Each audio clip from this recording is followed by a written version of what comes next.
안녕하세요. 김종렬 한의원 원장 김종렬입니다.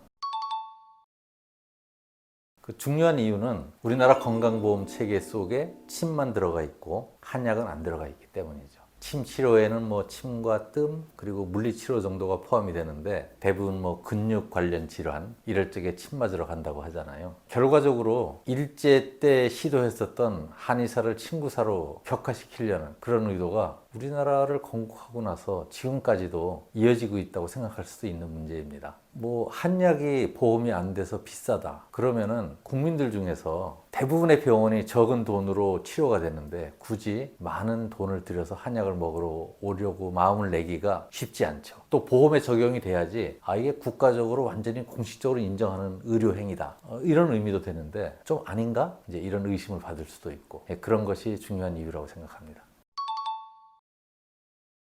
보험 체계에서만 한의학이 소외된 것은 아닙니다. 교육 체계에서도 우리나라 국립대학에는 다 의과대학이 있잖아요. 우리나라에서 제일 좋은 의과대학은 서울대학교 의과대학. 그렇죠. 그런데 한의학은 서울대에만 없는 게 아니고 경북대에도 없고 충남대학교에도 없습니다. 겨우 한의계 요구에 밀려가지고 부산대 한의학전문대학원이라고 한 40~50명 되는 아주 작은 규모로 있을 뿐인데 이렇게 교육제도에서도 한의학은 소외되어 있고요. 또 국립병원도 이 양방은 지역마다 나라가 세운 그 지자체가 세운 병원이 있습니다. 국립병원, 도립병원, 시립병원. 한방병원 들어보신 적 있나요? 하나도 없습니다. 국립의료원에 한방 부서가 하나 끼어 들어가 있긴 합니다. 그건 많이 부족하죠. 이렇게 전체 국가 시스템에서 한의학이 소외된 것은 일제가 세팅해 놓은 의료제도를 별 생각 없이 지금까지 지속시켜 온 원인이 하나 있고 또 하나는 좀 한의학에 우호적으로 바꾸려고 해도 의사 쪽에서 반대하기 때문에 그 힘에 밀려서 못한 것도 있습니다. 그런데 93년도에 한약분쟁이라는 거대한 사건 속에서 한의계와 정부가 타협하는 가운데서 생긴 보건복지부의 한방정책관실의 출범으로 드디어 반전의 계기를 맞게 됩니다. 그 전까지는 완전히 소외되어 있었습니다.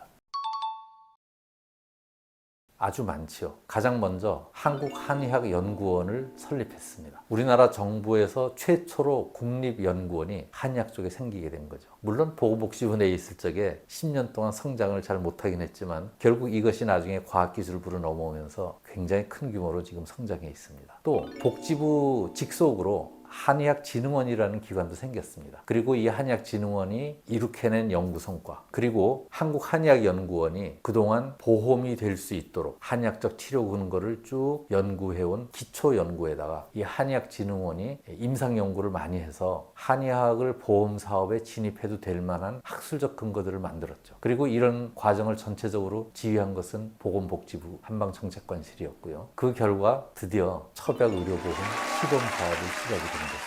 그래서 이제는 첩약, 달인 한약을 보험체계 안에 넣을 수 있는 준비가 다 됐고요. 이제 국민들이 많이 이용해 주기만 하면은 드디어 한의사가 친구사가 아니고 정말 한의사로 성장할 수 있게 제대로 자리매김이 될 수 있게 되는 아주 결정적인 계기를 우리는 맞이했다고 생각합니다. 지금까지 여러분의 건강 수명을 책임지는 유튜브 채널 한의연수였습니다. 감사합니다.